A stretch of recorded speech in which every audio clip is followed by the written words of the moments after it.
Tendemos a creer que la historia es una imagen congelada, un conjunto de fechas y nombres grabados en granito. Pero eso es mentira. La historia es un organismo vivo, lleno de fantasmas, errores y grandes engaños que todavía moldean nuestra visión del mundo.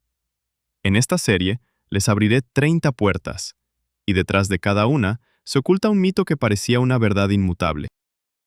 Mito número 1. Ojos de cristal en los que no se refleja el pasado. Imaginen un pequeño mundo vulnerable, encerrado entre paredes de vidrio esféricas. Dentro, en agua cristalina, nada lenta y resignada un pez dorado. Sus movimientos carecen de propósito, su mirada está vacía. Durante siglos los hemos observado y nos hemos consolado con una bella mentira. No tienen memoria. Solo 3 segundos y el mundo vuelve a empezar para ellos. 3 segundos y la prisión de vidrio ya no parece tan cruel. 3 segundos y la soledad deja de ser un tormento, porque para sufrirla hace falta recordar que estás solo. Ese mito se convirtió en la excusa perfecta. Transformó a un ser vivo en un adorno, en un objeto de decoración incapaz de sufrir, apegarse o sentir nostalgia. Se los regalábamos a los niños en pequeños acuarios, los poníamos en escritorios de oficina, creyendo que su memoria corta era una bendición que los protegía de la gris realidad de dar vueltas sin fin. La leyenda de la memoria de 3 segundos se arraigó tanto que pasó a ser una metáfora de nuestro olvido humano. Tiene memoria de pez dorado, decíamos, y nadie dudaba de la veracidad de esa imagen. Era demasiado cómoda para ser mentira. Pero miren más allá del vidrio, a esos ojitos que parecen sin pensamiento. La verdad que descubrieron los investigadores es mucho más compleja y más trágica que el mito. En la quietud de los laboratorios, lejos de nuestras consoladoras ilusiones, los científicos realizaron decenas de experimentos. No se limitaron a observar, comunicaron con los peces en un lenguaje que ellos podían entender. En un experimento, un sonido de cierta tonalidad precedía a cada alimentación. Pasó una semana, otra, y ante las primeras notas de ese sonido, los peces acudían a la superficie, al lugar donde aparecería la comida. Recordaban, esperaban. ¿3 segundos? No. Su memoria conservó esa asociación durante meses. En otro estudio, aún más sorprendente, enseñaron a los peces a recorrer laberintos sencillos para llegar a la comida. Aprendían el camino. Además, cuando 6 meses después los volvieron a poner en el mismo laberinto, lo recorrieron mucho más rápido que la primera vez, como si evocaran vagamente una lección aprendida tiempo atrás. Reconocen a sus dueños, distinguen sus rostros de los extraños, son capaces de retener complejas secuencias de acciones.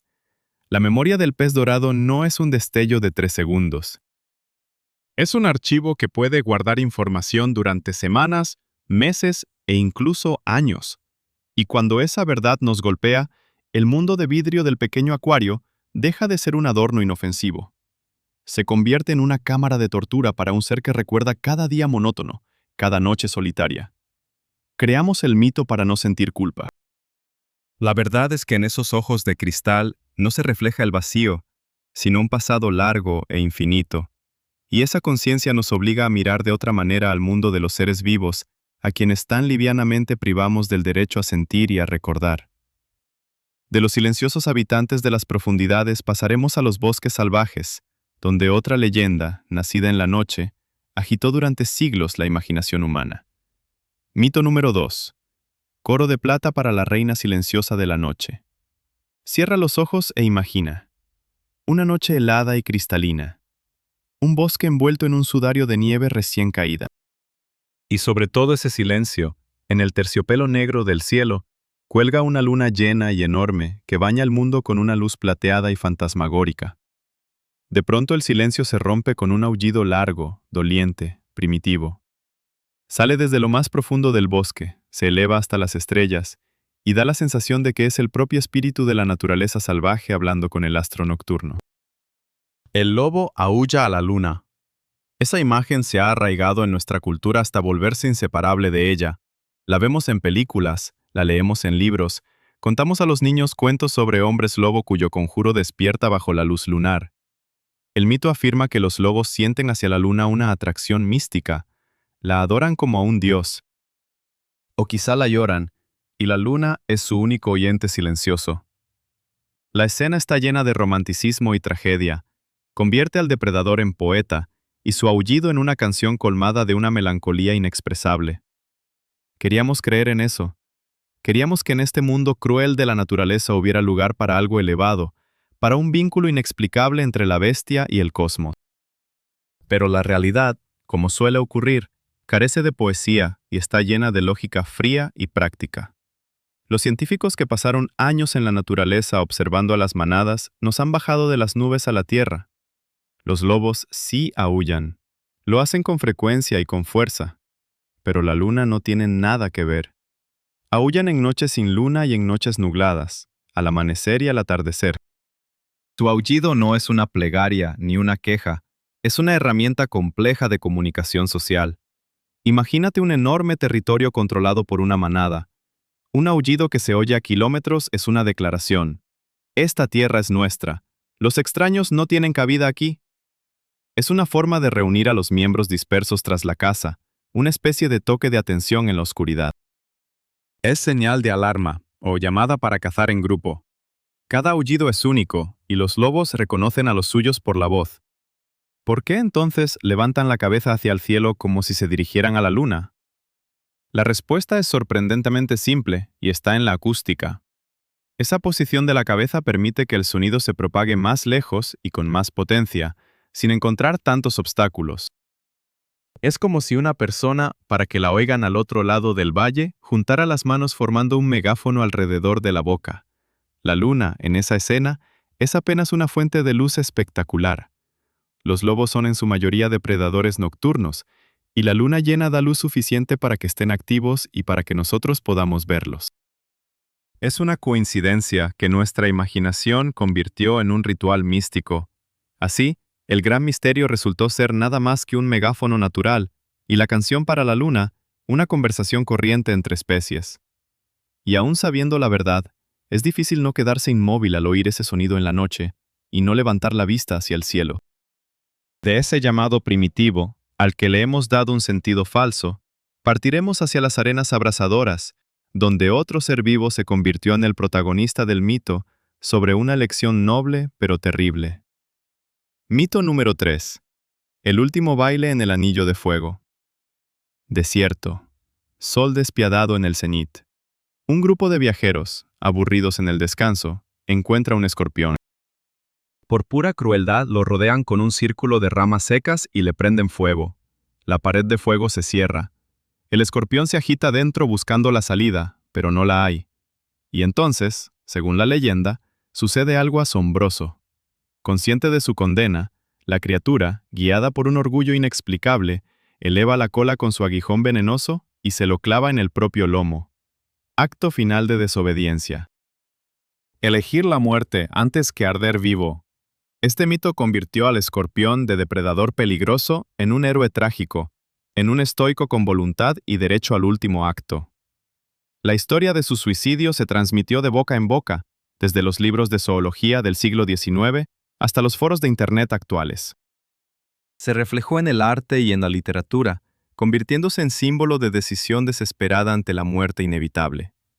La gente creyó en ello porque era una historia bella y poderosa. Daba sentido a una crueldad sin sentido.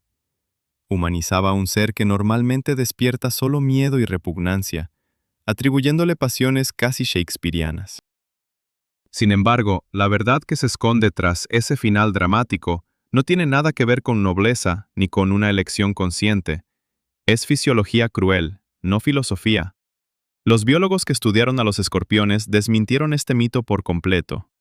Primero, y esto es lo más importante, el escorpión es inmune a su propio veneno. Incluso si pudiera pincharse a sí mismo, eso no le causaría daño, salvo la lesión mecánica. Su organismo está hecho para soportar concentraciones de veneno letales para otros animales. Entonces, ¿qué ven los testigos que dio origen a esta leyenda persistente? Ven agonía. El escorpión es un animal de sangre fría. Cuando lo rodean con fuego, la temperatura de su cuerpo sube rápidamente. Esto provoca que su sistema nervioso falle. Empiezan espasmos musculares incontrolables, convulsiones. Su cuerpo se arquea, la cola se agita caóticamente, y en una de esas convulsiones el aguijón puede rozar su lomo. Pero eso no es un acto de voluntad. Son las últimas torturas de un ser que literalmente se coció vivo. Lo que tomamos por un gesto orgulloso es en realidad el último movimiento desesperado e inconsciente de un cuerpo moribundo. El mito nació de nuestro deseo de ver sentido donde no lo hay y de atribuir motivos humanos a los animales. Pero la realidad es mucho más terrible. No es una historia sobre elegir, sino sobre tortura. Desde ese pequeño, pero temible habitante del desierto, cuya muerte fue malinterpretada, levantaremos la mirada hasta la criatura más alta de la sabana, cuya vida y sueño también están envueltos en un velo de equívocos. Mito número 4. El guardián eterno de la sabana que no conoce el sueño. Elevándose sobre la sabana africana como un vigilante vivo y elegante, la jirafa siempre ha parecido un ser de otro mundo. Su cuello increíblemente largo, su paso pausado y casi majestuoso, sus enormes ojos enmarcados por densas pestañas. Todo en ella despertaba asombro y admiración. Y, por supuesto, alrededor de un animal tan singular no podía no formarse un mito que lo hiciera aún más extraordinario. La leyenda decía, las jirafas casi nunca duermen, y si duermen, lo hacen únicamente de pie, listas para echar a correr ante cualquier depredador. Esa idea dibujaba la imagen de un centinela eterno, que nunca se permite relajarse, que nunca inclina su orgullosa cabeza para un descanso profundo. La gente imaginaba a la jirafa inmóvil bajo las estrellas, cerrando los ojos solo por unos instantes, pero permaneciendo erguida y alerta. Este mito se alimentaba de observaciones esporádicas. En efecto, ver a una jirafa dormida en libertad es una gran suerte. Parecían la encarnación de la vigilancia incesante, lo que solo aumentaba su grandeza. La idea de que un animal tan enorme pudiera verse obligado a renunciar casi por completo al sueño, añadía dramatismo y solemnidad a su figura. Pero la naturaleza, aunque llena de maravillas, obedece a las inexorables leyes de la biología, y ningún mamífero grande puede subsistir prácticamente sin dormir. La verdad sobre el sueño de la jirafa se reveló gracias a zoólogos pacientes y al desarrollo de tecnologías como las cámaras de visión nocturna. Resultó que las jirafas duermen, y no solo lo hacen de pie. Breves periodos de somnolencia, de apenas unos minutos, efectivamente pueden pasarlos de pie. Pero para un sueño profundo y reparador, necesario para recuperar fuerzas, la jirafa hace algo sorprendente y conmovedor. Se tumba en el suelo, recoge las patas bajo el cuerpo y curva su largo cuello en una elegante media luna, apoyando la cabeza sobre la grupa o sobre la tierra. En esa postura se muestra increíblemente vulnerable y desprotegida, la antítesis del eterno guardián. En total, al día, una jirafa puede dormir desde 30 minutos hasta varias horas, pero ese sueño está fragmentado en numerosos intervalos cortos. Su discreción y cautela son la razón por la que resulta tan difícil ver a una jirafa dormida. Eligen para descansar los lugares y las horas más seguros, confiando en su agudo oído y en su sentido del olfato. De este modo, el mito del gigante siempre vigilante se desmorona, dando paso a una realidad mucho más compleja e interesante. La jirafa no es un guardián sobrenatural, sino un ser vivo que ha encontrado una manera única de conciliar la necesidad de descanso con la obligación de sobrevivir en un mundo lleno de peligros. Su sueño no es ausencia de descanso, sino una delicada y afinada adaptación moldeada por siglos de evolución. Del mundo animal, lleno de verdades malinterpretadas, pasamos al mundo humano, donde las leyendas sobre héroes nobles a veces resultan mucho más engañosas que los cuentos sobre la naturaleza. Mito número 5. La flecha verde que vuela del monedero del rico a la mano del pobre. En lo profundo de la sombra del bosque de Sherwood, donde los rayos del sol apenas atraviesan el espeso follaje, se oían risas y el tintinear de jarras. Allí, junto al fuego, estaba él, Robin Hood, el noble bandido de traje verde, arquero insuperable y defensor de los oprimidos. A su lado, sus fieles amigos, el corpulento Juan Pequeño, el jovial fraile Tuck y la bella Marian. Esa imagen nos resulta familiar desde la infancia. La historia de que Robin Hood robaba a los ricos para entregar hasta la última moneda a los pobres se convirtió en uno de los mitos más poderosos y duraderos. Es la encarnación de la justicia. el justiciero popular que desafió a los alguaciles codiciosos y a los varones crueles. Durante siglos, su nombre fue sinónimo de la lucha por los derechos del pueblo llano. La leyenda era tan atractiva que historiadores y aficionados pasaron cientos de años buscando un prototipo real. Revisaron archivos, actas judiciales y crónicas con la esperanza de hallar a aquel Robin de Locksley que aterrorizó al condado de Nottinghamshire. La gente creía, y quería creer, que tal persona había existido, porque si existió, incluso en los tiempos más oscuros la protesta era posible, la esperanza de justicia era posible. Pero cuanto más hurgaban los historiadores, más fantasmal resultaba la figura de Robin Hood. La verdad fue que, probablemente, nunca existió una sola persona histórica que encajara con todos los detalles de la leyenda. El nombre Robert Hood, o Robin Hood, en la Inglaterra medieval, era un apodo genérico para cualquier fugitivo o bandido, algo así como Juan Pérez para personas no identificadas. Las palabras sobre él no son la biografía de un solo hombre, sino una creación colectiva del pueblo que se fue formando a lo largo de varios siglos, del siglo XIII al siglo XV. En las versiones más antiguas de esas baladas, Robin Hood no aparece como un altruista. Es un yeoman cruel y astuto, miembro de la pequeña nobleza, que se enfrenta a las autoridades por rencores personales y no por preocupación por los pobres. Roba, y en esos textos no hay ni una palabra sobre repartir lo robado entre los campesinos. El famoso lema, robar a los ricos para dar a los pobres, es una adición posterior, surgida apenas en el siglo XVI, cuando la figura del bandido empezó a romanticizarse y a convertirse en un reformador social. Se hizo así para dar a su rebelión un propósito más noble, para convertirlo en un héroe cercano y comprensible para la gente. Así, Robin Hood, tal y como lo conocemos y amamos, no es una persona histórica, sino un constructo literario y folclórico, una figura idealizada que ha absorbido los sueños y anhelos de muchas generaciones. Es más real que cualquier rey, pero su realidad está tejida no de hechos, sino de la eterna sed humana de justicia. Del bandido del bosque, cuya biografía resultó ser inventada, pasamos al rey, cuya autoría de grandes textos también ha sido puesta en duda. Mito número 6. El sello de la sabiduría en 3 grandes libros. En las doradas salas de Jerusalén, sobre un trono de marfil, se sentó un rey cuya sabiduría se volvió leyenda conocida en todo el mundo. El rey Salomón.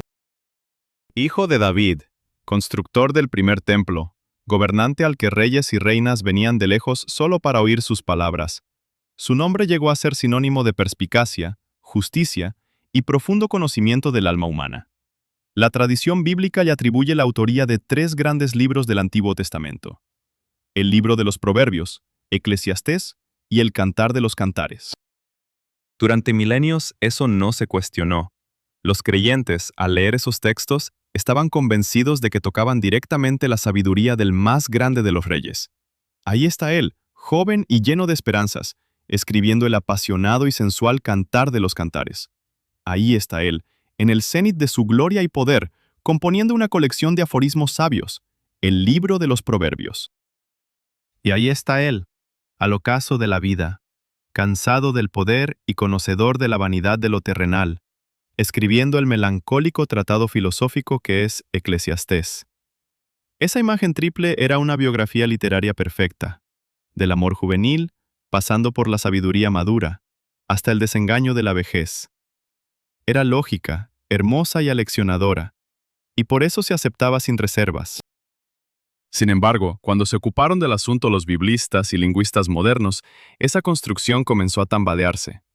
Un análisis minucioso de los textos en sus lenguas originales, hebreo antiguo y arameo, reveló demasiadas incoherencias. El lenguaje, el estilo, el vocabulario e incluso las concepciones teológicas de esos 3 libros difieren tanto entre sí que resulta prácticamente imposible atribuirlos a un mismo autor que escribiera en la misma época. El libro de los Proverbios, por ejemplo, no es una obra unitaria, sino más bien una antología, un compendio de dichos que pudieron formarse y reunirse a lo largo de varios siglos por distintos sabios. Algunas partes pueden remontarse a tiempos de Salomón, pero otras fueron escritas mucho más tarde. Eclesiastés, con sus reflexiones sobre la vanidad de las vanidades, y con influencias del pensamiento y del lenguaje griegos. Según la mayoría de los especialistas, fue redactado mucho después, en el periodo helenístico, muchos siglos tras la muerte de Salomón. Y el Cantar de los Cantares, ese himno al amor terrenal, por su estilo y contenido, se asemeja más a una colección de antiguas canciones nupciales que con el tiempo fue incluida en el canon y leída de forma alegórica. Así, Salomón probablemente no fue el autor sino el patrón de la sabiduría. Su nombre, símbolo del mayor ingenio, se colocó sobre esos libros para darles autoridad y peso, de la misma manera que descubrimientos científicos posteriores llevan los nombres de Newton o Einstein. La sabiduría contenida en esos libros no es menor por ello. Pero dejó de ser la voz de un solo genio para convertirse en el coro de muchas generaciones de pensadores en busca de la verdad. Del sabio rey, cuyo legado literario resultó ser colectivo, pasamos a una figura enigmática de la historia rusa, cuya vida y muerte se han cubierto de mitos aún más increíbles. Mito número 7. El anciano inmortal que se rió del veneno. En el nevado y angustiado Petrogrado prerrevolucionario, en la penumbra de salones de alta sociedad y de aposentos reales, se movía una sombra. La figura de un hombre alto y peludo, con ojos penetrantes e hipnóticos, Grigori Rasputín. Diablo santo, amigo del zar, sanador y profeta. Su influencia sobre la familia imperial parecía no tener límites, y los rumores sobre sus poderes místicos y su supuesta invulnerabilidad se transmitían de boca en boca, creciendo en detalles cada vez más escalofriantes. El clímax de esa leyenda fue la noche de su asesinato en diciembre de 1916. La historia que contaron sus asesinos, el príncipe Félix Yusupov y sus cómplices, suena a escena de una novela gótica de terror. Le dieron pasteles y vino envenenados con una dosis letal de cianuro de potasio, suficiente para matar a varias personas. Pero Rasputín comió y siguió conversando alegremente, como si el veneno no fuera más peligroso que el agua. Horrorizados, los conspiradores le dispararon. Cayó, pero cuando se inclinaron sobre el cuerpo, de pronto se incorporó, se lanzó rugiendo sobre Yusupov y salió al patio. Lo persiguieron y le dispararon varias veces más. Aún así, continuó con vida. Solo al atarlo y arrojarlo a un hueco de hielo en el río Neva, pudieron finalmente acabar con él. Esa historia creó el mito de Rasputín como un superhombre, una figura demoníaca que no se rendía ni ante el veneno ni ante las balas. Pero si nos alejamos de las memorias sensacionales de los asesinos y miramos los hechos secos y la criminología, el panorama cambia por completo. En primer lugar, toda la historia del envenenamiento se conoce únicamente por la versión de los conspiradores, sobre todo la de Yusupov. No hay confirmaciones independientes. Además, en la autopsia al cuerpo de Rasputín no se hallaron restos de pasteles ni señales de veneno en el estómago. Eso pone en duda toda la primera parte del relato dramático. Quizá el veneno no funcionó por alguna razón, o quizá nunca existió y fue una invención de Yusupov para añadir una atmósfera mística, justificar la extrema crueldad del asesinato y presentar a la víctima no como un hombre, sino como un engendro del infierno. En cuanto a los disparos, los datos de la autopsia indican que se efectuaron 3 disparos. Uno de ellos, en la cabeza, fue absolutamente mortal y debía provocar la muerte instantánea. Eso significa que la larga persecución por el patio y la lucha desesperada después de varios disparos son probablemente una exageración literaria para dar más dramatismo a la historia. La verdad es que Rasputín fue un hombre asesinado por un disparo en la cabeza. El mito de su invulnerabilidad fue creado y difundido deliberadamente por sus homicidas, para convertir un asesinato político en un acto de exorcismo místico, en una supuesta victoria sobre un mal que no podía vencerse por medios ordinarios. Así, una represalia real, aunque cruel, se transformó en la leyenda de una batalla contra un monstruo inmortal. De la figura misteriosa, cuyo ejército estaba hecho de rumores y supersticiones, pasamos al gran general cuya fuerza real era mucho menor de lo que se suele creer. Mito número 8.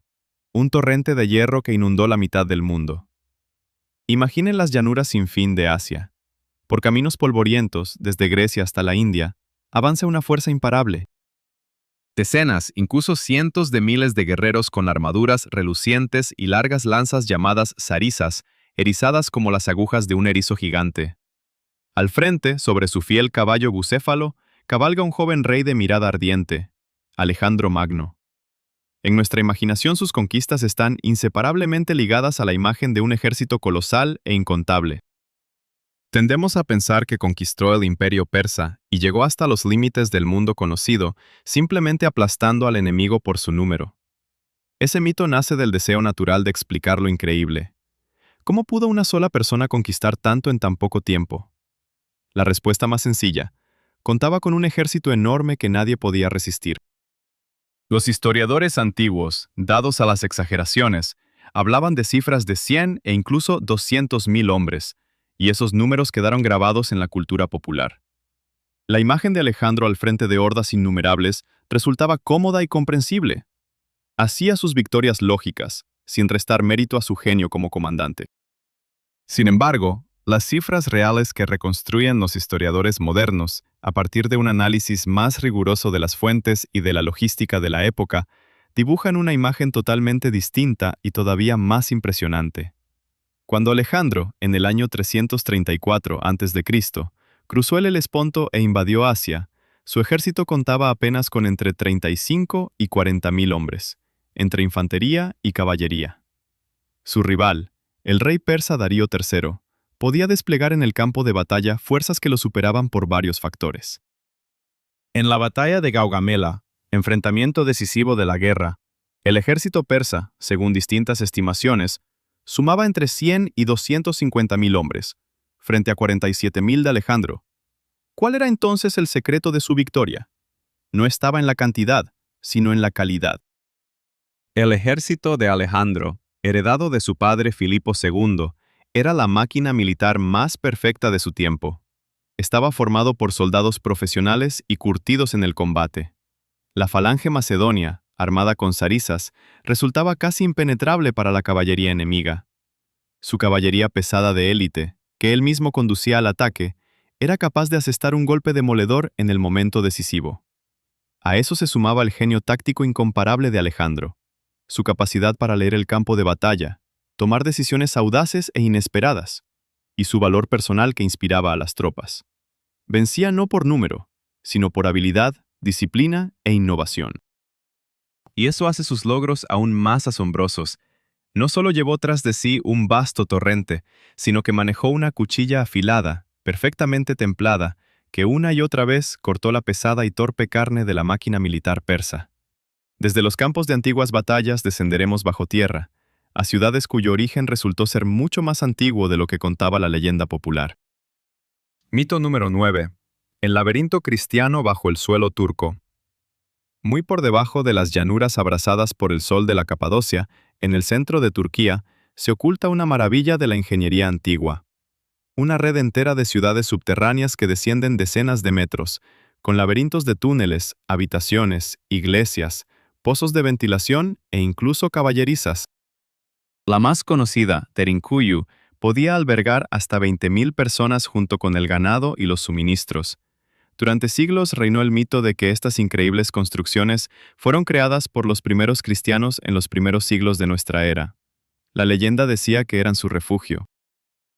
Huyendo de las crueles persecuciones del Imperio Romano, se refugiaron bajo tierra, excavaron estas ciudades en la blanda toba volcánica y vivieron allí, practicando su fe en secreto.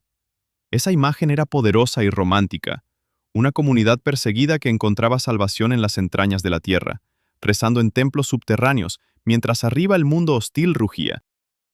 Los turistas, al recorrer esos corredores huecos, se imaginaban precisamente esa escena. Los guías hablaban del coraje de los primeros cristianos, y esa versión de la historia se volvió casi oficial. Era comprensible, dramática, y encajaba con la narrativa general del cristianismo. Pero las investigaciones arqueológicas de las últimas décadas contaron una historia muy distinta, mucho más antigua y compleja. Cuando los científicos comenzaron a estudiar más detenidamente la estructura de estas ciudades, su arquitectura y los artefactos hallados, comprendieron que los cristianos no fueron los primeros constructores. Fueron, más bien, los últimos y los más conocidos habitantes que ampliaron considerablemente y adaptaron a sus necesidades sistemas ya existentes. Los primeros niveles superiores de estos complejos subterráneos fueron creados mucho antes. Probablemente comenzaron a ser construidos por los hititas, un poderoso pueblo que vivió aquí en el segundo milenio antes de nuestra era, mucho antes de la aparición no solo del cristianismo, sino también del Imperio Romano. Más tarde, estos refugios fueron usados por los frigios y otros pueblos que habitaron Anatolia. Servían como refugio no tanto de persecuciones religiosas, sino de las incursiones de tribus y ejércitos enemigos, y también como gigantescos almacenes subterráneos para conservar las cosechas en un clima riguroso. Los cristianos, que llegaron aquí muchos siglos después, descubrieron estos antiguos laberintos y comprendieron su valor. Los profundizaron, excavaron nuevos túneles, tallaron iglesias y capillas en la roca, convirtiendo los antiguos refugios en verdaderos monasterios y ciudades subterráneas. Así, el mito de un origen puramente cristiano de estas ciudades dio paso a la sorprendente verdad de la continuidad cultural. Estas ciudades no son la creación de una sola época, sino un pastel arqueológico por capas que diferentes pueblos, a lo largo de casi 3000 años, edificaron y remodelaron, escribiendo cada vez una nueva página en su historia subterránea. Desde la ciudad subterránea, cuya historia resultó ser más antigua, nos trasladaremos a la capital del brumoso Albión, donde la famosa torre tiene un nombre distinto al que le atribuimos. Mito número 10. Big Ben, que en realidad no es la Torre A, orillas del Támesis, en el mismo corazón de Londres, se alza uno de los símbolos más reconocibles del mundo, la majestuosa torre del reloj del Palacio de Westminster. Sus pináculos góticos, apuntando al gris cielo londinense, y su famoso cadrán, son familiares para cualquiera que haya visto una postal o una película sobre la capital del Reino Unido. Y casi todo el mundo, al señalar esa torre, dirá con seguridad: eso es Big Ben. Ese nombre se ha fundido tanto con la imagen de la torre que ha pasado a ser sinónimo de ella. Decimos ver Big Ben, hacerse una foto con Big Ben de fondo, refiriéndonos al conjunto arquitectónico entero. Este mito es tan extendido que incluso muchos londinenses usan ese nombre en su habla cotidiana. Es simple, cómodo y fácil de recordar. Big Ben suena contundente y bien inglés, y encaja perfectamente con la imagen de ese edificio monumental. La creencia de que la torre se llama Big Ben se convirtió en un error mundial que nadie se molestó en corregir. Pero la verdad, como suele ocurrir con los lugares muy famosos, está en los detalles. Big Ben no es el nombre de la torre, es el apodo de la campana más grande y más pesada de las 5 que están dentro de la torre. Es la campana cuyo profundo y grave tañido marca cada hora para los londinenses y que se ha difundido por todo el mundo gracias a las emisiones de la BBC. Pesa casi 14 toneladas. Hay dos versiones sobre el origen de su apodo. Según una, fue bautizada en honor de Sir Benjamin Hall, el comisionado de obras, un hombre de notable envergadura. Según otra, más popular, el nombre vino de un famoso boxeador peso pesado de la época llamado Ben Conte. La propia torre, durante la mayor parte de su historia desde su construcción en el año 1859, se llamó oficialmente Torre del Reloj del Palacio de Westminster.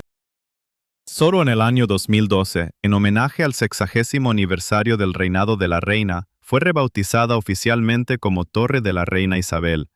Así que millones de turistas que se hacen selfies en realidad están fotografiando la Torre de la Reina Isabel, en cuyo interior se halla la campana Big Ben. Este mito es un excelente ejemplo de cómo el apodo brillante y sonoro de un detalle puede eclipsar y sustituir el nombre oficial de todo un conjunto. No tiene mala intención, es una divertida confusión histórica que, sin embargo, no disminuye en nada la grandeza ni de la torre ni de su famoso sonido. Desde este error en el nombre de una atracción londinense, nos vamos a una isla lejana en el Océano Pacífico, donde la causa de una gran catástrofe ecológica resultó ser muy distinta de lo que pensábamos. Mito número 11. Gigantes de piedra que se comieron su bosque. En medio de las inmensas aguas del Océano Pacífico, se esconde un pedazo de tierra que se ha convertido en símbolo de misterio y colapso: la isla de Pascua, o Rapa Nui.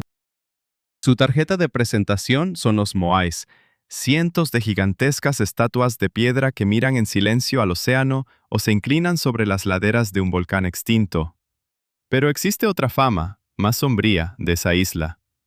Para cuando llegaron los europeos en el siglo XVIII, estaba prácticamente desprovista de bosque y su población había caído hasta el límite de la supervivencia. Así nació una de las más famosas y aleccionadoras parábolas ecológicas de la historia humana. El mito decía que los habitantes de la isla, poseídos por la megalomanía y el culto a los antepasados, se habían suicidado colectivamente su paraíso. Para tallar, transportar y erigir moais cada vez más grandes y numerosos, necesitaban una enorme cantidad de madera. De los árboles hacían palancas, rodillos, trineos y cuerdas. El bosque fue talado a una velocidad catastrófica hasta que, al final, no quedó ni un solo árbol. Siguieron la erosión del suelo, la pérdida de fuentes de alimento, el hambre, las guerras y el declive de una gran civilización. Esa historia se presentó como una severa advertencia para toda la humanidad. Esto sucede cuando una sociedad, persiguiendo objetivos equivocados, destruye sin pensar el entorno. Esa versión, llamada ecocidio, era simple, lógica y muy aleccionadora. Sin embargo, investigaciones posteriores y más rigurosas de arqueólogos, paleobotánicos y climatólogos dibujaron un cuadro mucho más complejo y multifactorial de la desaparición de los bosques de Rapa Nui. Sí, los polinesios efectivamente talaron árboles, pero eso no fue la única y quizá ni siquiera la principal causa del desastre. El verdadero superdepredador que arrasó las palmeras de la isla resultó ser un enemigo inesperado y diminuto, la rata. Junto con los primeros colonos, en sus canoas, llegaron a la isla las ratas polinesias. En el nuevo hábitat, donde casi no tenían depredadores naturales, su población creció hasta cantidades increíbles. Y su principal fuente de alimento fueron las semillas y los frutos de la palmera gigante que una vez cubrió toda la isla. Miles de millones de ratas devoraban las semillas más rápido de lo que los árboles podían regenerarse. El bosque envejecía y caía, pero ya no nacían nuevos árboles en su lugar. Las personas cortaban los árboles adultos y las ratas destruían su futuro. A ello se sumaron cambios climáticos y periodos de sequía que también debilitaron el ecosistema. Así, el colapso en la isla de Pascua no es solo la historia de una tala irracional. Es una tragedia provocada por un conjunto de causas, donde la actividad humana se vio agravada por las consecuencias de una especie invasora y por condiciones naturales adversas. La culpa no recae únicamente en la gente con hachas de piedra, sino también en los pequeños roedores de apetito insaciable. Desde aquella isla remota, volvemos al corazón de Rusia, al templo cuya reconstrucción dio origen al mito de una identidad plena. Mito número 12. Fénix de hormigón, resurgido punto por punto de las cenizas. En pleno centro de Moscú, a orillas del río, brilla con cúpulas doradas la majestuosa Catedral de Cristo Salvador. Su historia es un verdadero drama del siglo XX. Construida en el siglo XIX, en memoria de la victoria en la guerra de 1812, fue volada en 1931 por orden de las autoridades soviéticas. En su lugar se planeó levantar el gigantesco Palacio de los Soviets, pero el proyecto nunca se llevó a cabo, y durante muchos años allí quedó un gran hoyo que luego se convirtió en la enorme piscina al aire libre llamada Moscú.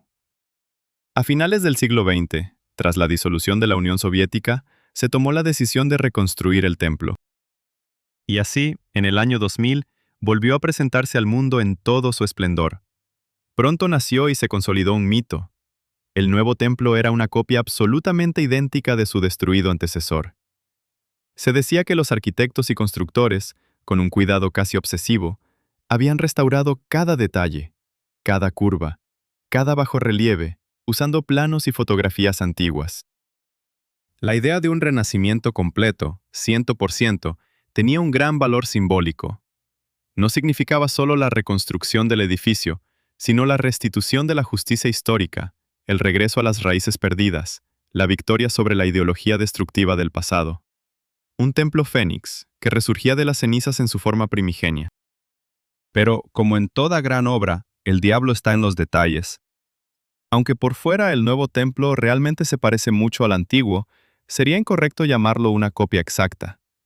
Es más bien una recreación inspirada, realizada con tecnologías modernas y con una serie de cambios sustanciales. En primer lugar, cambió la propia estructura del edificio. El templo histórico tenía solo una planta principal. El templo moderno, en cambio, cuenta con un enorme nivel semisótano donde se ubicaron la iglesia inferior de la Transfiguración, la sala de los sínodos eclesiásticos, los refectorios y numerosas dependencias técnicas. Eso convirtió al templo en un complejo multifuncional. En segundo lugar, cambiaron los materiales. El templo original estaba revestido de piedra blanca, caliza de las canteras de la región de Moscú. El nuevo está revestido de mármol, lo que le confiere un aspecto más frío y solemne. Los bajorrelieves de bronce en las fachadas, que en el original se habían hecho por galvanoplastia, en la nueva versión fueron fundidos en bronce, lo que también alteró su textura y su durabilidad. Asimismo, se modificaron algunos detalles de las pinturas y la construcción de las cúpulas. Aparecieron ascensores, un sistema de ventilación moderno y otras instalaciones impensables en el siglo XIX. Así, el nuevo Templo de Cristo Salvador no es una copia, sino una obra arquitectónica autónoma de finales del siglo XX que rinde homenaje a su gran antecesor.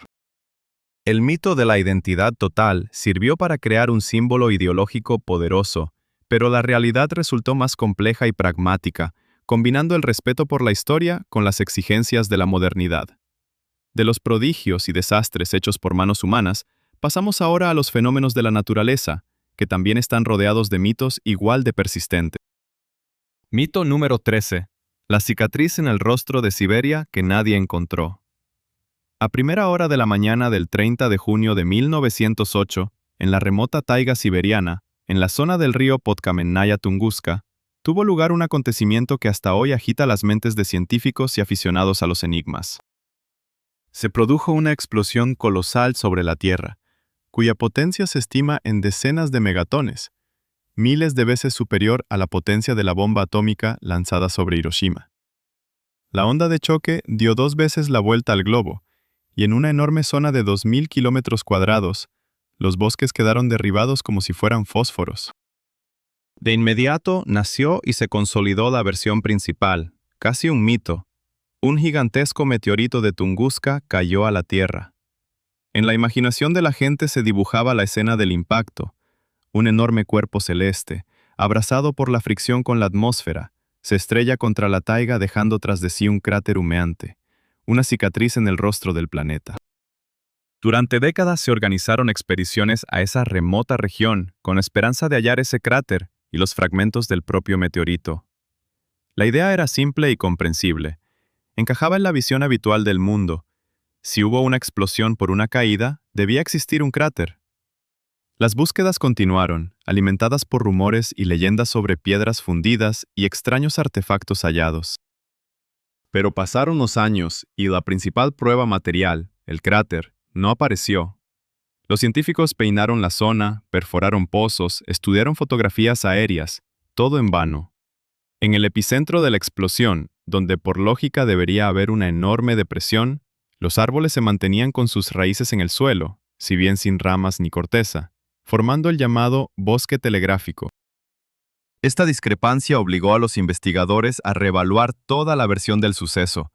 La teoría científica hoy más aceptada sostiene que no hubo una caída en el sentido tradicional. El cuerpo tungúsico, fuera cometa o asteroide, no llegó hasta la superficie de la Tierra. Explotó en el aire, a una altura de entre 5 y 10 kilómetros. Toda su colosal energía cinética se liberó de inmediato en la atmósfera, generando una poderosa onda de choque que tumbó el bosque y produjo un destello luminoso.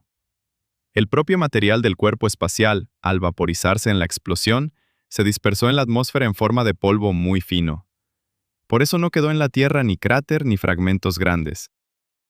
El mito del gigantesco meteorito que dejó una cicatriz dio paso a una verdad aún más sorprendente y perturbadora: la explosión aérea de un objeto cósmico. Este acontecimiento mostró que el espacio puede golpear sin siquiera tocar la superficie del planeta. El misterio de Tunguska no consiste en dónde está el cráter, sino en que no existe. Del estallido en el cielo, pasamos ahora a otra fuerza natural cuya imagen en nuestra mente también ha sido muy deformada por el cine. Mito número 14. La pared de agua creada por Hollywood. Cuando oímos la palabra tsunami, en nuestra imaginación surge de inmediato la misma imagen aterradora, repetida hasta la saciedad por las películas catástrofe de Hollywood. Una gigantesca pared de agua, casi vertical, tan alta como un edificio de varias plantas, que llega rugiendo desde el océano abierto y se abate sobre la costa, arrasando con todo a su paso. Esa imagen se ha vuelto tan canónica que la tomamos por realidad documental. Nos imaginamos precisamente esa escena apocalíptica.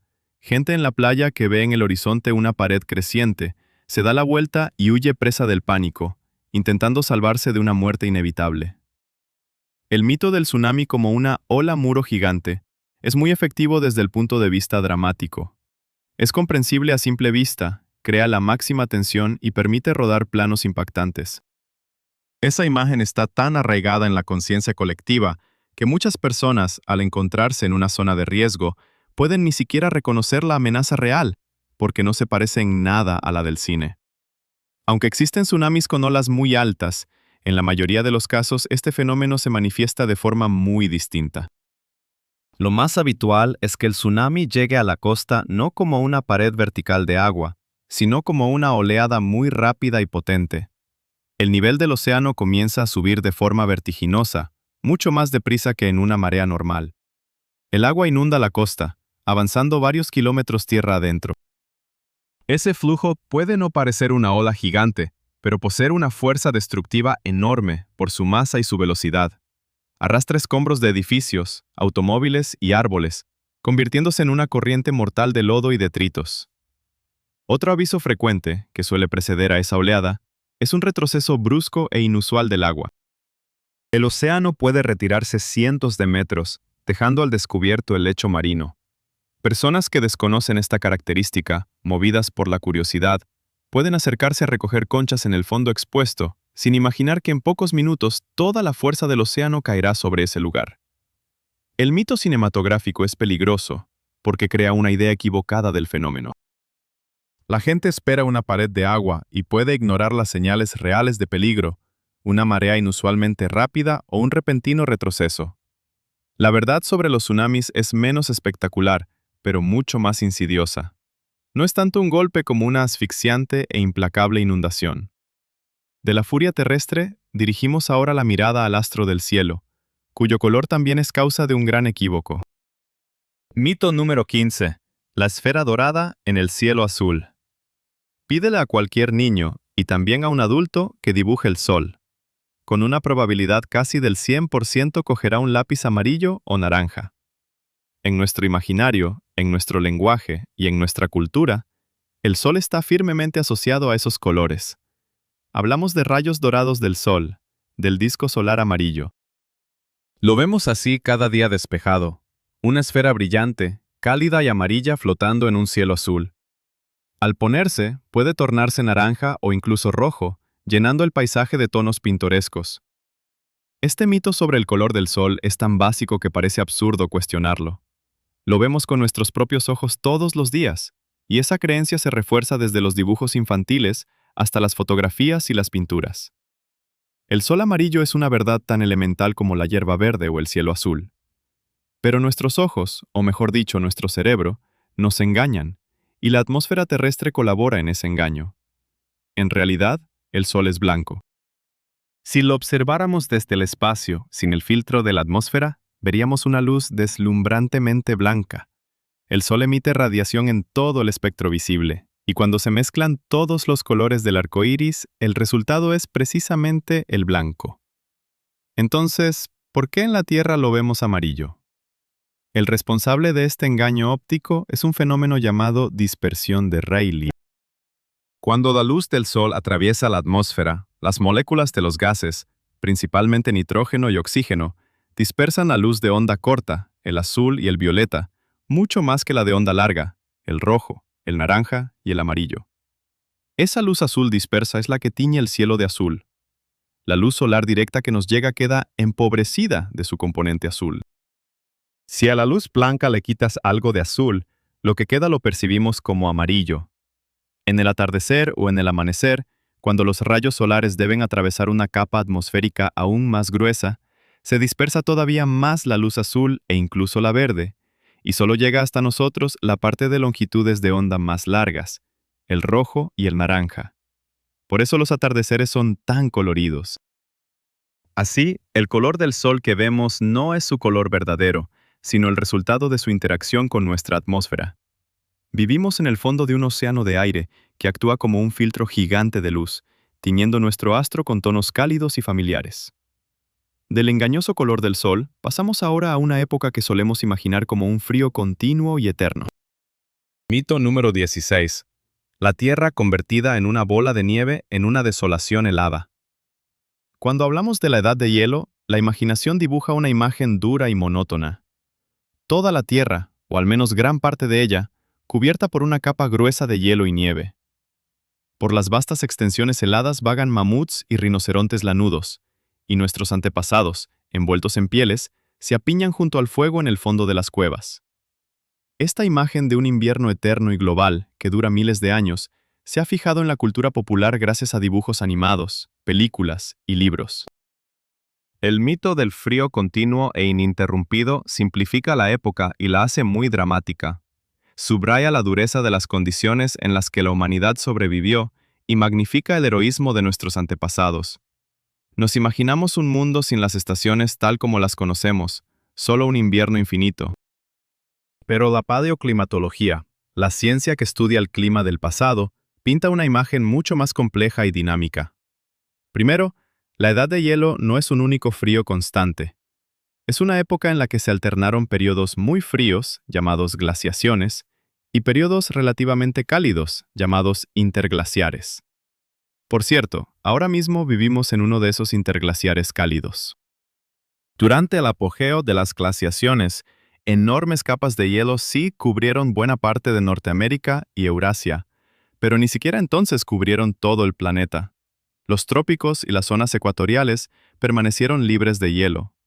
El clima allí era, desde luego, más frío y más seco que ahora. Las sabanas podían convertirse en desiertos y los bosques tropicales reducirse, pero no eran páramos helados. La vida continuaba allí, y fueron precisamente esas regiones donde la humanidad pudo sobrevivir a los tiempos más duros. Segundo, incluso dentro de una misma glaciación, el clima no fue estable. Hubo calentamientos y enfriamientos bruscos que podían ocurrir en la vida de apenas unas pocas generaciones. El mito del frío continuo simplifica la realidad. En verdad, nuestros antepasados vivían en un mundo de clima muy inestable e impredecible, lo que les exigía una enorme flexibilidad y capacidad de adaptación. No solo sobrevivían a un largo invierno, se ajustaban constantemente a condiciones cambiantes. Así, el periodo glacial no es una imagen petrificada en hielo, sino una época vibrante y dinámica de vaivenes climáticos, donde periodos de frío intenso alternaban con deshielos temporales, y la vida encontraba refugio en los rincones cálidos del planeta. De los errores climáticos del pasado, pasamos a los mitos de la medicina que aún hoy influyen en nuestro comportamiento cotidiano. Mito número 17. La ventana abierta como panacea para todos los males. El enfermo necesita aire fresco. Esa frase, pronunciada con la seguridad de un médico experimentado, la hemos oído innumerables veces. Se convirtió en una verdad casi incuestionable de la medicina popular y oficial. Abre la ventana, ventila la habitación y la enfermedad empezará a ceder. Este mito tiene sus raíces en el siglo XIX, en la época anterior al descubrimiento de los microbios, cuando se pensaba que las enfermedades eran causadas por miasmas, vapores nocivos y estancados. Ventilar era la principal medida para dispersar esos miasmas y purificar el espacio. Esa idea fue tan poderosa que perduró incluso después de la revolución microbiana, cambiando solo la justificación. Ahora se decía que el aire fresco reducía la concentración de virus y bacterias en interiores. La creencia en la fuerza curativa de la ventana abierta se convirtió en parte del código cultural. Ventilamos las habitaciones por la mañana, abrimos ventanas enlazadas de los hospitales y consideramos la sensación de encierro como el gran enemigo de la salud. Y en muchos casos esto es realmente útil. Ventilar reduce la concentración de patógenos en el aire y mejora el bienestar. Sin embargo, convertir este principio en una verdad absoluta y considerarlo la panacea para cualquier enfermedad es un error peligroso. Hay muchas situaciones en las que la ventana abierta puede no ayudar, sino perjudicar. Imagínese una persona alérgica al polen de abedul. Para esa persona, la ventana abierta durante la floración no es fuente de frescura, sino una vía directa para los alérgenos que pueden desencadenar una crisis grave. O piense en alguien que vive en una gran metrópoli, cuya ventana da a una autopista muy transitada. El aire que entre estará cargado de gases de escape, partículas finas y otros contaminantes que no favorecen la recuperación, sobre todo en enfermedades respiratorias. ¿Y qué decir del frío invernal? Un enfriamiento brusco de un organismo debilitado por la enfermedad puede provocar complicaciones como bronquitis o neumonía. La medicina moderna aborda la ventilación de forma mucho más matizada.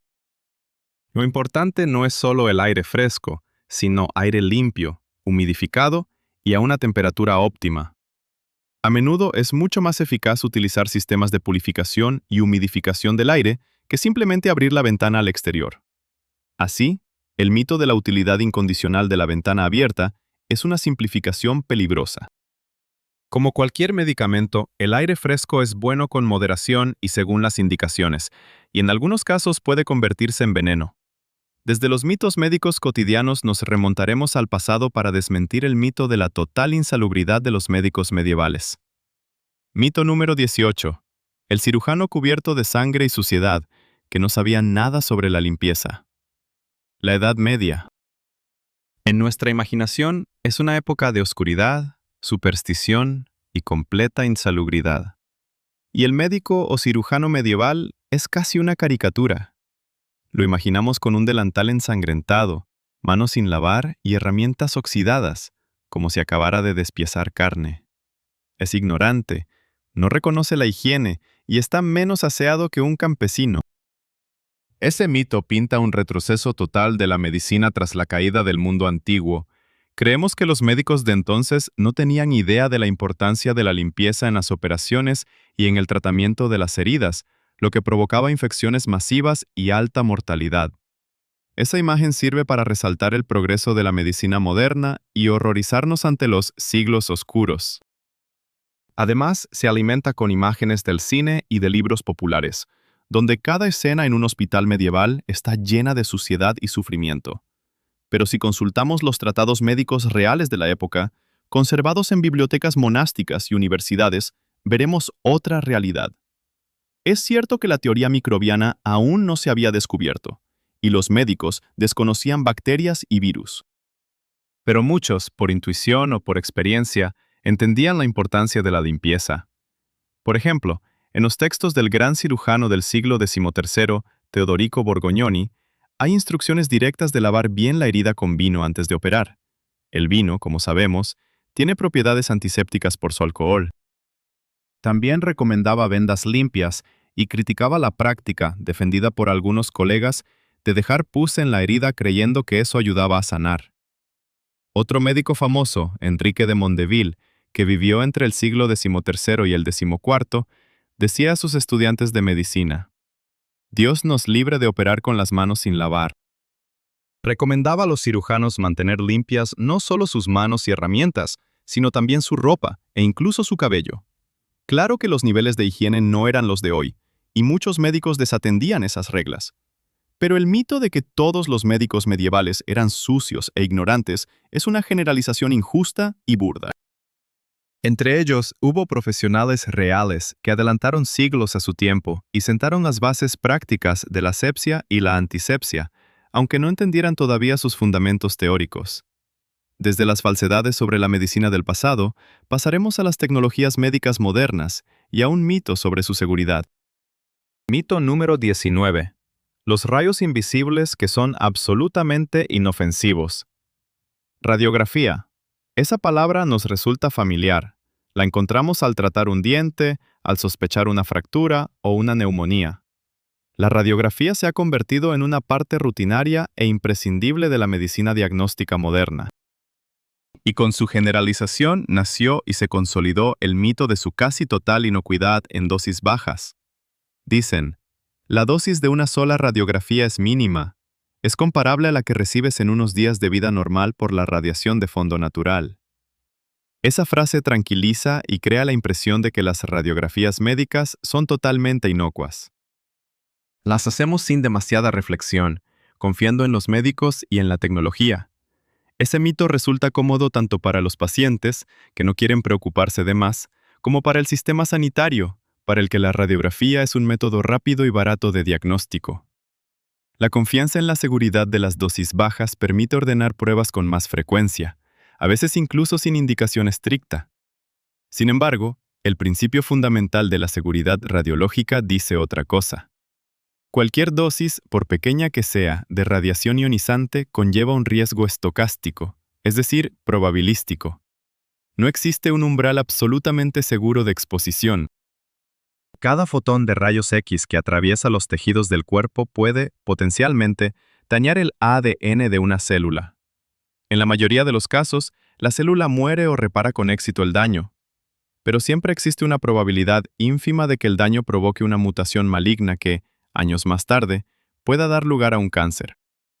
Por supuesto, esa probabilidad por una fluorografía o por una radiografía dental es sumamente pequeña, pero no es cero.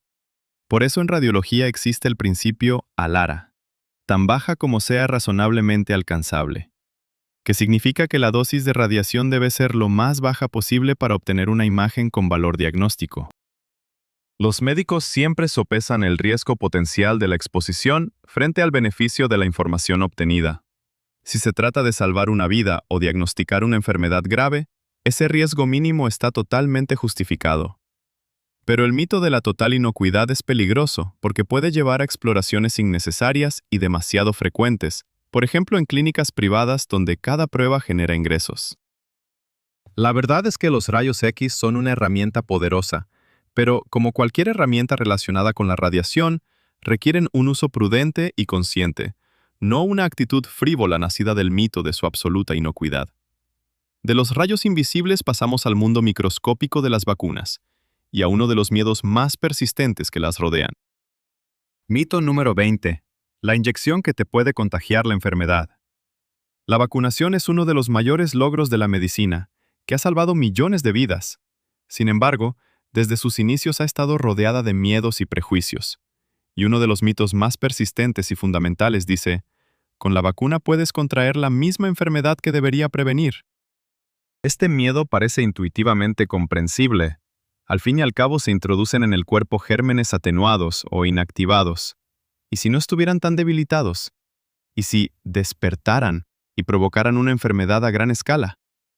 Este mito se alimenta de casos aislados en los que, tras la vacunación, a una persona le sube la temperatura o aparecen otros síntomas leves parecidos a la enfermedad. La gente llega a la conclusión, me contagié por la inyección. Ese miedo se transmite de generación en generación, se llena de nuevas historias aterradoras y se convierte en uno de los principales argumentos de los opositores a la vacunación. Pero para entender por qué este mito es un error, hay que ver cómo funcionan las vacunas modernas. Existen varios tipos. Las vacunas inactivadas o muertas, por ejemplo contra la poliomielitis, inyección, o la tosferina, contienen agentes patógenos muertos. No pueden volver a la vida ni provocar la enfermedad. Es como una fotografía de un tigre que no puede comerte. Solo muestran al sistema inmunitario cómo es el enemigo para que aprenda a reconocerlo. Las vacunas de subunidades o recombinantes, por ejemplo contra la hepatitis B o el virus del papiloma humano, no contienen el virus o la bacteria completos, sino solo partes de ellos, habitualmente proteínas.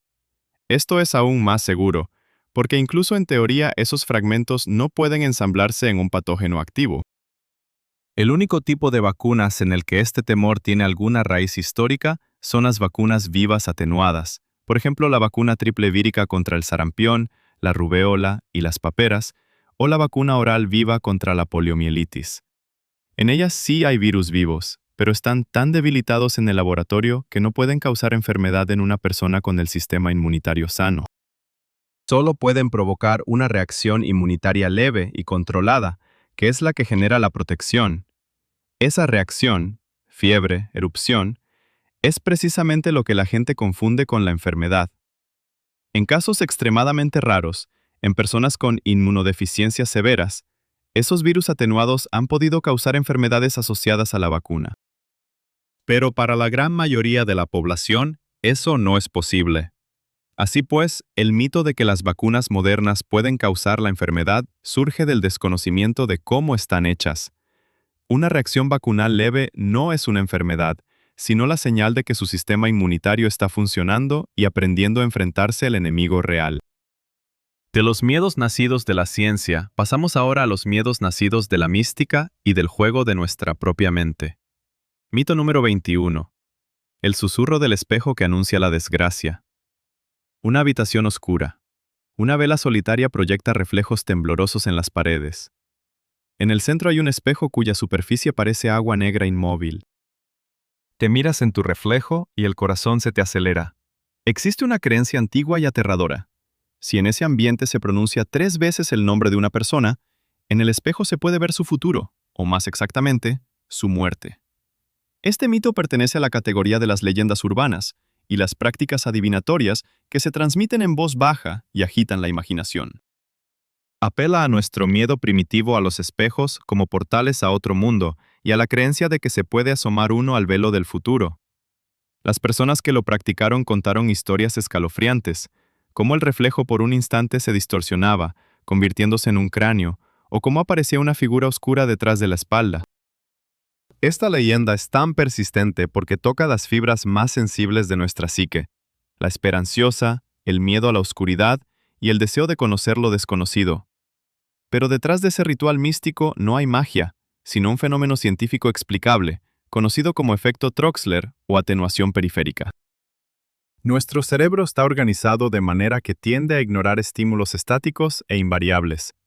Si miras fijamente un punto durante mucho tiempo, sin pestañear, las imágenes periféricas comienzan a desaparecer, a difuminarse o a distorsionarse. Lo mismo ocurre cuando miras tu rostro en un espejo con poca luz durante un rato prolongado. Tus ojos y tu cerebro empiezan a cansarse del mismo estímulo. Las neuronas encargadas de percibir ciertos rasgos faciales disminuyen su actividad. Como resultado, el cerebro comienza a completar la imagen, llenando los vacíos con información del subconsciente, con nuestros miedos y expectativas. Los rasgos faciales empiezan a flotar, a deformarse. Los ojos pueden parecer vacíos abismos, la boca una mueca voraz. A esto se suma el factor psicológico. La propia atmósfera, la oscuridad, la vela, la tensión de esperar algo aterrador, nos pone en un estado de ansiedad elevado. Queremos ver algo sobrenatural, y nuestro cerebro nos lo proporciona gustosamente, interpretando ilusiones ópticas como señales místicas. Decir el nombre 3 veces solo intensifica ese efecto de autosugestión, enfocando nuestra conciencia en una persona concreta y en su destino. Así, el espejo no muestra el futuro, muestra un caprichoso juego de nuestra propia percepción. El horror que sentimos nace no del otro lado del espejo, sino en las profundidades de nuestra propia mente. Del espejo oscuro pasamos a una costumbre navideña más luminosa, cuyo origen también resultó ser un mito. Mito número 22.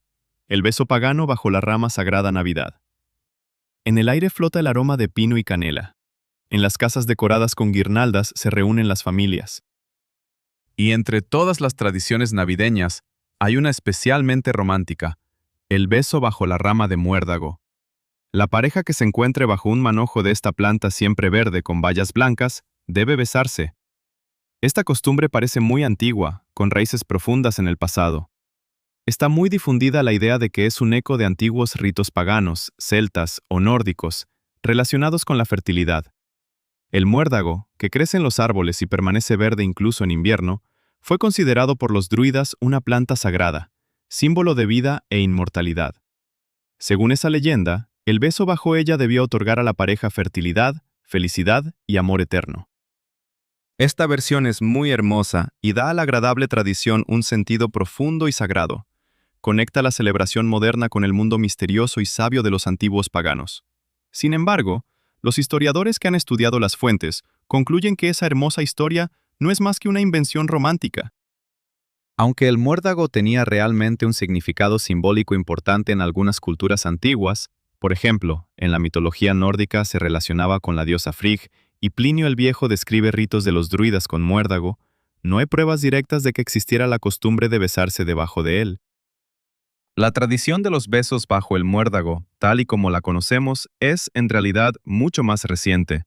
Se popularizó solo en la Inglaterra victoriana, entre los sirvientes y luego en la alta sociedad, en los siglos XVIII y XIX. Al principio las reglas eran más estrictas. El hombre podía besar a cualquier mujer que estuviera bajo el muérdago, y tras cada beso había que arrancar una valla de la rama. Cuando se terminaban las vallas, la magia del muérdago se acababa. Era más bien un juego de salón, un flirteo permitido dentro de los rígidos límites de la moral victoriana, no un rito antiguo. La relación con lo pagano se inventó después, en la época del romanticismo, cuando se puso de moda todo lo antiguo, lo celta y lo misterioso. La gente quería creer que sus costumbres tenían raíces históricas profundas. Así, una tradición simple y relativamente reciente fue artificialmente envejecida y dotada de un significado que no tenía originalmente. Del alegre rito navideño pasamos ahora a un número que a muchos infunde miedo supersticioso, y veremos de dónde viene en realidad. Mito número 23. El invitado número 13 en la cena del miedo. El número 13, para mucha gente no es solo un número, sino un símbolo de mala suerte, un presagio de desgracia. El miedo a ese número, la triskaidekafobia, está tan extendido que en muchos edificios no existe el piso número 13, en los aviones no hay la fila número 13, y el viernes que cae en 13 se considera especialmente peligroso. ¿De dónde viene ese miedo irracional? La explicación más popular lo vincula con la última cena. En la última comida de Jesucristo había 13 personas, él y los 12 apóstoles. El culpable número 13 fue Judas Iscariote, el traidor. Según el mito, esa historia bíblica sería la causa primera de la mala fama del 13, asociándolo con traición y muerte inminente. La versión parece lógica y convincente, respaldada por la autoridad del texto sagrado, y explica por qué el miedo es tan fuerte en la cultura cristiana. Sin embargo, cuando historiadores y folcloristas estudiaron el asunto con más atención, encontraron que no es tan sencillo. En la Edad Media, cuando la religiosidad estaba en su apogeo, el número 13 no siempre se consideró tan desafortunado. Por ejemplo, en muchas órdenes de caballería o gremios urbanos había 13 miembros, y eso no alarmaba a nadie. El miedo persistente y masivo al número 13 es un fenómeno relativamente reciente. Empezó a formarse y a difundirse en la Edad Moderna, aproximadamente desde el siglo XVII, y alcanzó su máximo en los siglos XIX y XX. La conexión con la Última Cena, claro que tuvo su papel, pero fue más bien uno de los ladrillos en la construcción de esta superstición, no su único cimiento. Existen otras teorías. Por ejemplo, que el miedo está ligado a que el número 13 sigue de inmediato al número 12, el número perfecto. 12 meses, 12 signos del zodíaco, 12 apóstoles, y rompe esa armonía. O que proviene de antiguos calendarios lunares en los que, algunos años, había 13 meses, lo que generaba confusión. Pero lo esencial es que la triskaidekafobia, en su forma moderna, no es un terror milenario que viene de la noche de los tiempos, sino más bien un constructo social de la era moderna que absorbió diversas asociaciones culturales, incluida la bíblica, y fue repetidamente amplificado por la literatura, la prensa y el cine. Del número que trae la mala suerte pasamos ahora a la acción que según la creencia debe alejarla. Mito número 24. Tocar madera contra las fuerzas oscuras. Toc, toc, toc. Para no atraer la mala suerte, voy a tocar madera. Esta frase y el ritual que la acompaña, dar 3 golpes en cualquier objeto de madera, lo conocen y lo practican muchísimas personas, incluso algunas que no se consideran supersticiosas. El gesto se ha vuelto casi un reflejo automático. Dices algo bueno sobre tu futuro, presumes de suerte, y la mano se dirige sola a la mesa, a la puerta o al árbol más cercano. ¿De dónde viene este extraño hábito? La versión más popular y pintoresca afirma que remonta a la profunda antigüedad pagana, cuando nuestros antepasados creían que en los árboles vivían espíritus, unos benevolentes y otros maliciosos. Según esa leyenda, golpear la madera tenía un doble sentido. Si hablabas de algo bueno, golpeabas para distraer a los malos espíritus, impedir que escucharan tu fortuna y te dañaran. O por el contrario, golpeabas para despertar al buen espíritu que habitaba el árbol y pedirle protección y amparo. Esta teoría nos conecta con lejanas generaciones y les da a un gesto cotidiano un sentido sagrado. Pero, como ocurre con muchas otras tradiciones antiguas, esta versión puede ser una romantización posterior. Aunque la creencia en espíritus de los árboles, dríades y otros existió en muchas culturas, hay muy pocas pruebas directas de que practicaran exactamente este ritual de golpear la madera. Existe otra teoría, menos mística pero más creíble. Vincula el costumbre con un juego infantil del siglo XIX, popular en Gran Bretaña, llamado Toca la madera. En ese juego, parecido a nuestras carreras de apillar, quien alcanzaba a tocar un objeto de madera obtenía una inmunidad temporal y no podía ser atrapado. En ese contexto, la madera era símbolo de refugio seguro. Con el tiempo, esa mecánica lúdica pudo pasar a la vida cotidiana de los adultos, como un gesto simbólico de protección contra la mala suerte.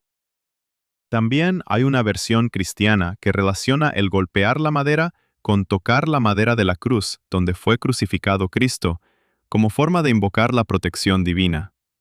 Es difícil decir qué versión es la correcta, pero es evidente que el mito de un origen puramente pagano es solo una de varias posibilidades. Lo más probable es que la costumbre moderna sea una fusión de creencias y prácticas diversas, ecos de cultos antiguos, juegos infantiles y símbolos religiosos que con el tiempo se unieron en un ritual sencillo y comprensible. De los mitos que se pierden en la antigüedad, pasaremos a los artefactos y a los acontecimientos de los tiempos modernos, que también han ido rodeándose de sus propias leyendas. Mito número 25. El primer clic del obturador que fijó el mundo. En la historia de la tecnología hay momentos decisivos que cambian el mundo para siempre. La invención de la fotografía es uno de ellos. Por primera vez la humanidad pudo registrar la realidad no con el pincel de un pintor, sino con el ojo imparcial del objetivo.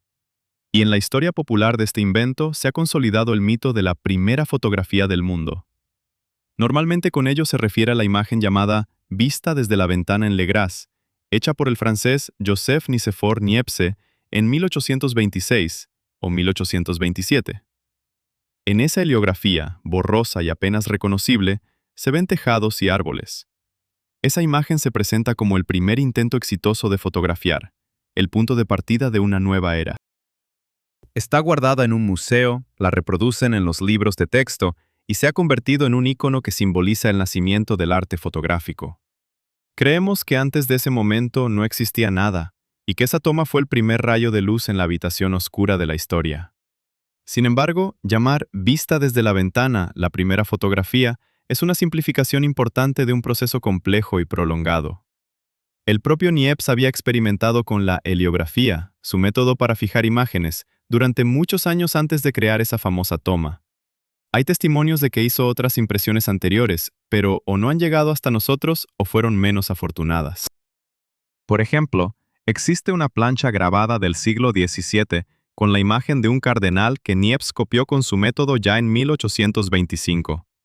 Técnicamente, eso también es una impresión fotográfica, aunque no tomada del natural. Además, al mismo tiempo que Niepce y después de él, trabajaron otros inventores en procesos fotográficos, como Louis Daguerre en Francia y William Henry Fox Talbot en Inglaterra.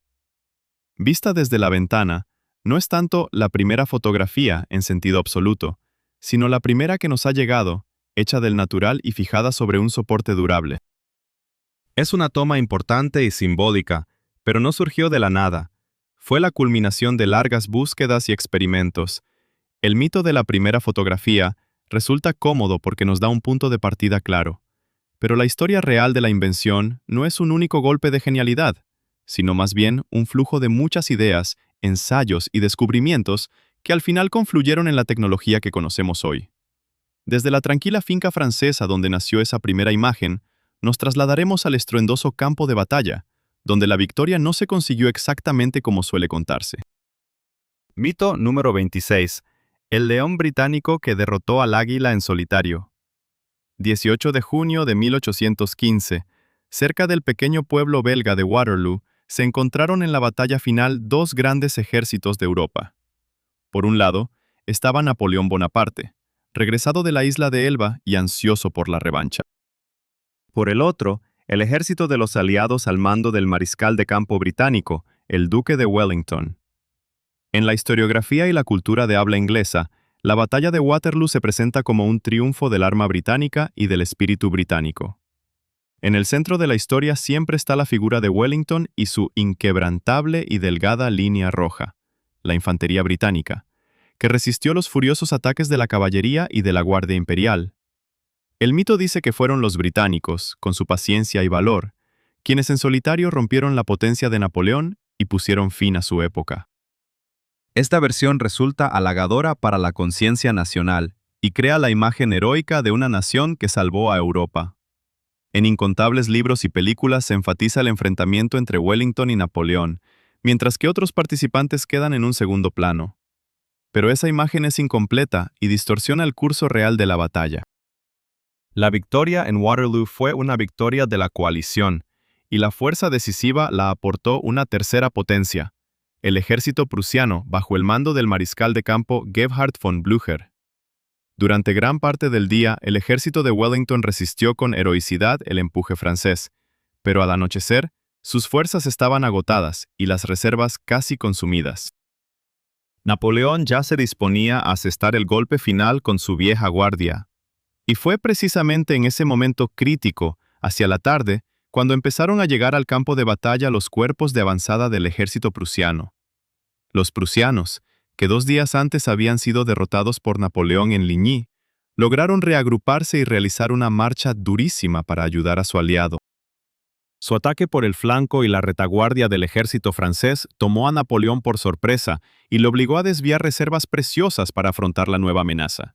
El asalto de la vieja guardia contra las posiciones británicas se vino abajo, y el avance prusiano provocó pánico y desbandada entre las tropas francesas. El mismo Wellington reconoció más tarde: sin los prusianos no lo habríamos logrado. Así, la batalla de Waterloo no fue un triunfo en solitario de los británicos, sino un brillante ejemplo de cooperación entre dos ejércitos aliados. El mito de la victoria individual se creó después, en nombre del orgullo nacional, pero la verdad es que el águila fue abatida por el esfuerzo conjunto del león británico y del águila negra prusiana. Del campo de batalla, donde los hombres decidían el destino de los imperios, pasamos a los salones de la época victoriana, donde las mujeres libraban su propia batalla, no menos dura, contra la moda. Mito número 27. Corsés de hierro para cada dama del imperio. La Inglaterra victoriana, una época de revolución industrial, de un estricto código moral y de corsés. En nuestra mente, la imagen de la mujer victoriana está inseparablemente ligada a esta prenda. Nos imaginamos a todas las mujeres, sin excepción, desde aristócratas hasta criadas, desde la mañana enfundadas en rígidos corsés con varillas de ballena para conseguir una cintura inusualmente delgada, de avispa. Las criadas apretaban los cordones, las damas se desmayaban por falta de aire, sus órganos internos se desplazaban y sus costillas se deformaban. Este mito pinta a las mujeres como totalmente sometidas a una moda cruel, convirtiendo el corsé en símbolo de opresión y sacrificio. La idea se refuerza con ilustraciones médicas de la época que muestran las horribles consecuencias de llevar corsés y con escenas dramáticas en películas históricas. Parece que toda la mitad femenina de la sociedad victoriana vivía en esos abrazos de hierro. Sin embargo, los historiadores sociales y de la moda, tras estudiar archivos, cartas y prendas conservadas, han concluido que esa imagen está muy exagerada. En primer lugar, no todas llevaban corsé. Era una prenda bastante cara, sobre todo los modelos de buena calidad. Las campesinas, las obreras de fábrica, las criadas y otras mujeres de clases bajas o no los usaban porque estorbaban en el trabajo físico, o llevaban cuerpos más sencillos y flexibles que solo sostenían la figura, no la ceñían. En segundo lugar, incluso entre quienes usaban corsé, apretar la cintura hasta 40 o 50 centímetros era cosa de un reducido grupo de las más entusiastas de la alta sociedad. Para la mayoría, el corsé cumplía la misma función que hoy un sostén o la ropa moldeadora. Sostenía el busto y la espalda, creaba la silueta de moda, pero no se apretaba hasta casi la asfixia. En tercer lugar, los desmayos que a menudo se atribuyen al corsé tenían muchas causas: habitaciones sofocantes y sin ventilación, vestidos pesados y de muchas capas, la anemia, muy común entonces, y una nerviosidad general, considerada un rasgo de refinamiento, que se esperaba de las mujeres. El corsé solo agravaba la situación, pero no era la única causa. Así, el mito del uso universal y extremo del corsé es una generalización que toma las manifestaciones más extremas de la moda y las aplica a toda la sociedad. La realidad fue mucho más variada y dependía del estatus social, del oficio y de la elección personal de cada mujer. Desde la moda que aprisiona el cuerpo, nos vamos al mar abierto, a las leyendas de quienes vivían bajo las reglas de la libertad y del botín. Mito número 28. La cruz en el mapa que indica el oro enterrado. ¡Yo ho ho! Y una botella de ron. La bandera negra con la calavera y las tibias ondea en el mástil. Un pirata con una sola pierna y un loro en el hombro sostiene un mapa amarillento por el tiempo. En él se ven las sinuosas líneas de una isla desierta, y en un rincón, una gruesa cruz roja con la inscripción «Cava aquí». Esa imagen, piratas enterrando sus tesoros y dibujando mapas, se ha convertido en uno de los mitos más persistentes y románticos sobre la edad de oro de la piratería de los siglos XVII y XVIII. Convierte a ladrones brutales en aventureros y buscadores de emociones. La idea de que en alguna isla perdida del Caribe todavía hay cofres llenos de dublones y piastres enciende la imaginación e inspira la búsqueda de tesoros. Este mito es tan fuerte que se ha vuelto parte esencial de toda la estética pirata en la literatura, el cine y los juegos. Pero cuando los historiadores consultaron los documentos reales de la época, actas judiciales, diarios de a bordo, cartas, casi no hallaron pruebas de esa bonita leyenda. La gran mayoría de los piratas nunca enterró sus tesoros, y había varias razones de peso. Primero, el botín pirata rara vez consistía en cofres rebosantes de oro. Lo habitual eran mercancías, telas, azúcar, ron, armas y también instrumentos de navegación. Todo eso había que vender cuanto antes, no enterrar. Segundo, la vida del pirata era corta y peligrosa. Vivían al día y preferían gastar su parte del botín enseguida, en las tabernas del puerto, en bebida y diversiones. La idea de ahorrar algo para un día negro les era ajena. ¿Para qué enterrar un tesoro si te pueden colgar en una semana? Tercero, la confianza entre piratas era nula. Enterrar un tesoro significaba arriesgarse a que alguien de la tripulación lo viera, volviera y lo desenterrara. Toda esa historia romántica de mapas y cofres enterrados es casi por completo invención literaria, popularizada por una gran obra, La Isla del Tesoro de Robert Louis Stevenson, publicada en 1883. Fue Stevenson quien inventó tanto a John Silver de una pierna como el mapa del Capitán Flint con la X. Hubo, por supuesto, excepciones. Es conocido el caso del Capitán Kidd, que efectivamente enterró parte de su botín antes de ser arrestado, pero fue más bien la excepción que confirma la regla. Así que la imagen del pirata buscador de tesoros es producto de la literatura, no de la historia.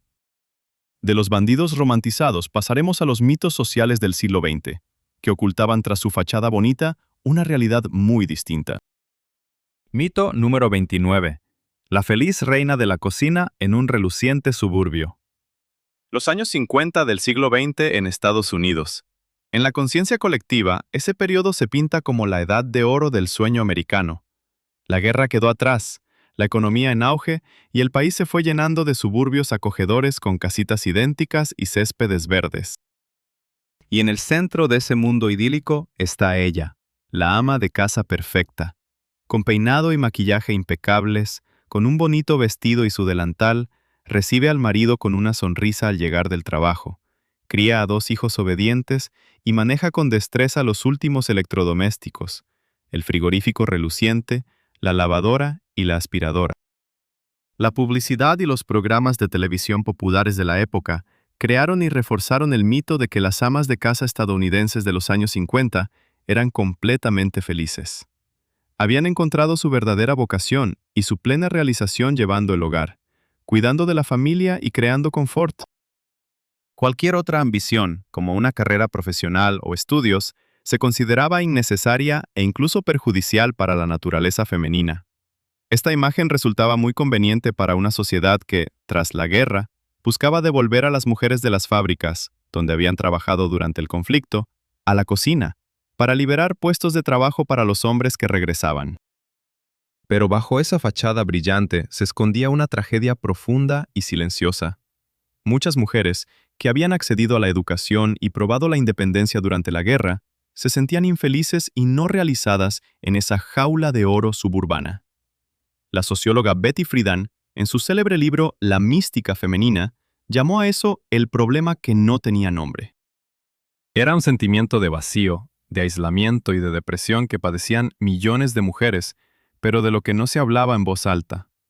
Una vida reducida a tareas domésticas rutinarias les parecía carente de sentido.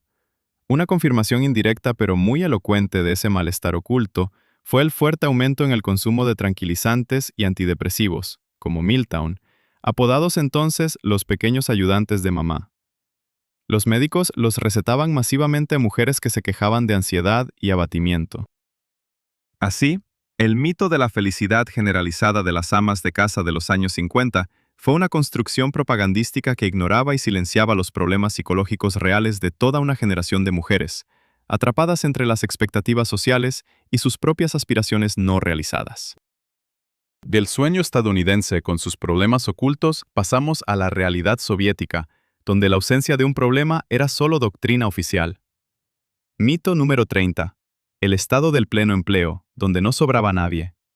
En la Unión Soviética, el estado de los obreros y campesinos, uno de los postulados ideológicos fundamentales, decía: en la URSS no hay desempleo. Esa frase se repetía desde las altas tribunas y se publicaba en periódicos y libros de texto. El derecho al trabajo estaba consagrado en la Constitución y el Estado garantizaba a cada ciudadano un puesto de trabajo. Frente a la Gran Depresión y al desempleo permanente en los países capitalistas, ese lema fue una de las principales cartas de la propaganda soviética, que pretendía mostrar las ventajas de la economía planificada. En la mente de mucha gente, dentro y fuera del país, arraigó el mito de que en la Unión Soviética el problema del desempleo estaba resuelto de forma definitiva. Cada persona era necesaria, todos tenían ocupación, y nadie quedaba fuera de la vida laboral. Sin embargo, la realidad era mucho más compleja que ese cliché ideológico. Oficialmente el desempleo no existía, porque las bolsas de trabajo se habían suprimido ya en 1930. Pero su ausencia en el papel no significaba su ausencia en la práctica. Simplemente adoptaba formas distintas y ocultas. Primero, existía la llamada desocupación oculta dentro de las propias empresas. En la economía planificada, fábricas y talleres a menudo mantenían plantillas sobredimensionadas para poder cumplir el plan en cualquier momento, aunque en ese momento no hubiera trabajo para todos. La gente podía pasar horas sin hacer nada, simulando una intensa actividad, y aún así cobrar su salario. Eso conducía a una baja productividad, pero permitía presentar cifras de empleo del 100%. En segundo lugar, había una rotación de personal. Una persona podía dimitir de un puesto y buscar otro durante varios meses. En ese periodo no figuraba oficialmente como desempleada, sino registrada como temporalmente sin empleo o no ocupada. Pero en la práctica no tenía trabajo ni ingresos. En tercer lugar, en épocas de dificultades económicas o de reestructuración de la producción, las empresas podían enviar a los trabajadores a permisos administrativos forzosos sin salario o con salario parcial. Eso también era una forma de desempleo oculto. Finalmente, existía un artículo penal por parasitismo, que, por una parte, combatía a quienes se negaban a trabajar y, por otra, servía de instrumento para presionar a los disidentes. Obligaba a la gente a aceptar cualquier trabajo, aunque no les convenía, con tal de no afrontar persecución penal. Así, el mito de la ausencia total de desempleo en la Unión Soviética fue una poderosa herramienta ideológica, pero ocultó problemas reales de ineficiencia económica, desempleo encubierto y falta de libertad de elección en el mercado laboral. La verdad era que casi todo el mundo tenía trabajo, pero si ese trabajo siempre fue real y necesario, es otra cuestión cuya respuesta quedó entre bastidores del gran experimento social.